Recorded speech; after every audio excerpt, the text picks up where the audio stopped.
करते हैं। अगर मार्केट जाते हैं 100-200 का सामान खरीदते हैं, 100 रुपये के सामान खरीदने के वक्त हम आप कहते हैं 10 रुपया घटावा हो, यानी 100 रुपये के सामान में 10 रुपये घटाने की बुद्धियां तो आपको है, लेकिन कभी हम आप विचार नहीं किए कि हम आए कहाँ से, हमको आपको जाना कहाँ है, हम कौन है।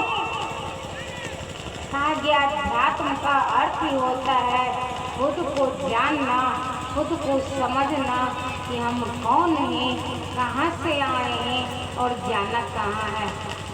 हम अब उस परमात्मा से चल के आए हैं। उस परमात्मा ने इच्छा किया कि एक को हम बहुश्या में हम एक के अनेक हो जाएं। उस शिव की इच्छा से धरती पे हम आप आए हैं भाई बहन, उसी शिव की इच्छा से हम आप रह रहे हैं और एक दिन उस शिव की इच्छा होगी पुनः हम आप उनमें वापस चले जाएंगे। तो ये मनुष्य के जीवन में विवेक है, लेकिन वह विवेक सिर्फ जगह नहीं है। वह विवेक जगेगा कैसे? भी आपके सामने हारमोनियम लाके रखा हुआ है, इसके अंदर बहुत सुंदर सुर ताल लय है। क्या चाह के भी अपने सुर को प्रकट कर सकता है भाई बहन? ये रखा हुआ ना आपके सामने हारमोनियम, आप देख रहे हैं, लेकिन इसके अंदर से वो चाह के भी अपने सुर को प्रकट नहीं कर सकता है। इसके अंदर से सुर ताल तभी निकलेगा जब इनको एक सुंदर हारमोनियम मास्टर आके इनको बजाएंगे। ठीक मनुष्य के अंदर विवेक है, लेकिन वह विवेक जगह नहीं है। वह विवेक शब्द इस हारमोनियम की तरह कहीं लुप्त हो चुका है। उस विवेक को जगाने के लिए साहब कहते हैं कि गुरु की जरूरत है जीवन में, और गुरु की जरूरत जन्म से ही पड़ जाता है भाई बहन। इसीलिए किसी ने कहा है ना कि प्रथम गुरु माँ और पिता होते हैं। प्रथम गुरु माँ होती है जो अपने बच्चे को जन्म देके अगर सीने से लगा के दूध पिलाना नहीं सिखाए तो बच्चा वही दम तोड़ देगा भाई बहन। इसलिए कहा गया कि प्रथम गुरु माँ होती है। लेकिन माँ अपने बच्चे को 2 से 4 साल तक कि बच्चे को वो समझ देते हैं, वो अपने परिवार से अपने परिजन से उनकी पहचान करवाते हैं। वही बच्चा जब 4 से 5 साल का होता है तो वह माँ अपने बच्चे को स्कूल में एडमिशन कर देते हैं शैक्षणिक ज्ञान के लिए। वह स्कूल का टीचर शैक्षणिक ज्ञान तो हमको आपको दे सकता है, लेकिन आध्यात्मिक ज्ञान नहीं दे सकता है भाई बहन। आध्यात्मिक ज्ञान लेने के लिए हमको आपको एक अच्छे गुरु के सानिध्य में जाना होगा। और साहब ने कहा है कि इस जगत में शिव से सुंदर गुरु कोई नहीं है, क्योंकि उस शिव को ही कहा गया है इस संसार के प्रथम गुरु। और इस बात को हम नहीं, आप नहीं, आपका वेद शास्त्र ग्रंथ दर्शा रहा है, आपकी ग्रंथ कह रही है जगत गुरु नमस्तुभ्यं शिवे शिवदाय च योगिंद्र नाम योगिंद्र च गुरु नाम गुरुवे नमो।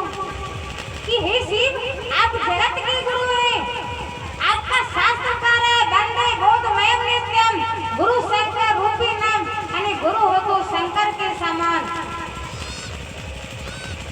जब शंकर खुद गुरु नहीं होंगे भाई बहन, तब न शंकर की जैसा गुरु हम आपको देंगे। आज शंकर स्वयं गुरु का काम कर रहे हैं, तो क्यों हम आप शंकर की जैसा गुरु खोज रहे हैं? चलिए उस शिव को अपना गुरु बनाइए, क्योंकि कहा गया है अपना में दर्द होता है, अपना में चिंता होती है, अपना में प्रवाह होता है। प्रेम में प्रवाह होती है, लेकिन प्रवाह में प्रेम नहीं होता है भाई बहन। आप किसी से प्रेम करते हैं ना, तो उसकी प्रवाह आपको होगी। आप बच्चे से प्रेम करते हैं तो बच्चे के प्रति आपको प्रवाह होगी, लेकिन हो सकता है कि आप बगल वाले बच्चों की परवाह तो करते हैं, लेकिन उससे प्रेम आपको नहीं भी होगा। इसलिए कहा गया है कि उस शिव से प्रेम कीजिए, उस शिव को अपना बनाइए, क्योंकि हमारे साहब ने कहे हैं कि शिव से सीधा एक दर्द है, एक एहसास है, एक आत्मानुभूति है। और यह तब समझ में आएगा जब उस शिव के प्रति दर्द होगा, उस शिव को अपना समझेंगे।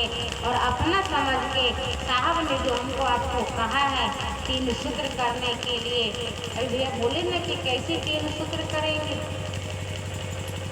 तीन सूत्र भी करने के लिए हमको आपको महादेव से दया मांगना होगा भाई बहन। मुझको याद है साहब एक बार बोल रहे थे पटना की धरती पे कि बिना महादेव की दया से आप उनसे दया भी नहीं मांगिएगा। अगर जब तक महादेव की दया ना हो तब तक आप उनकी बात नहीं करिएगा। जब तक महादेव की दया ना हो तब तक आप महादेव को प्रणाम भी नहीं करिएगा।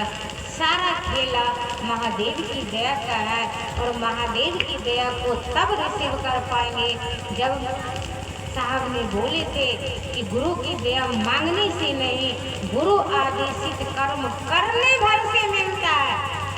गुरु आदेशित कर्म करने भर से, यानी गुरु का आदेश है कि जाइए धरती के एक एक लोगों को शिव का शिष्य बनाइए। तो इस काम को करने के लिए हमको आपको तत्पर रहना होगा।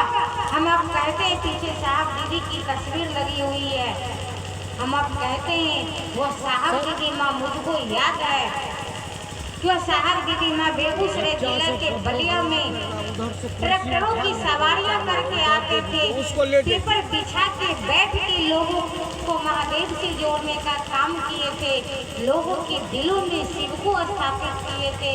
क्योंकि मेरी दीदी माँ का मात्र एक सोच था कि मेरे गुरु से एक एक व्यक्ति के गुरु हो जाए। अंतिम क्षण तक दीदी माँ ने लोगों को महादेव से जोड़ा। उनका यही कहना था कि मरेंगे या जिएंगे रहेंगे शिष्यता के अगली कतार में, मरेंगे या जिएंगे रहेंगे शिष्यता के अगले कतार में भाई बहन। और आज हमको आपको दीदी माँ ने आशीर्वाद दिया है और दीदी माँ के ही दया से हम सारे भाई बहन चलने की प्रयास करते हैं। इसलिए उस शिव को अपने यादों में बसा के रखें। किसी ने कहा है शिव की यादों को अपने आँखों में न रखे कि आंसुओं के साथ बह जाए। उस शिव की यादों को रखना है तो अपने दिलों में रखिए कि हर सांसों के साथ धड़कता रह जाए। चलिए मैं इन्हीं चंद शब्दों के साथ अपनी बात को रखते हुए पुनः सारे भाई बहन की चरणों में प्रणाम करती हूँ। मेरे प्रणाम संतोष है इसके बाद।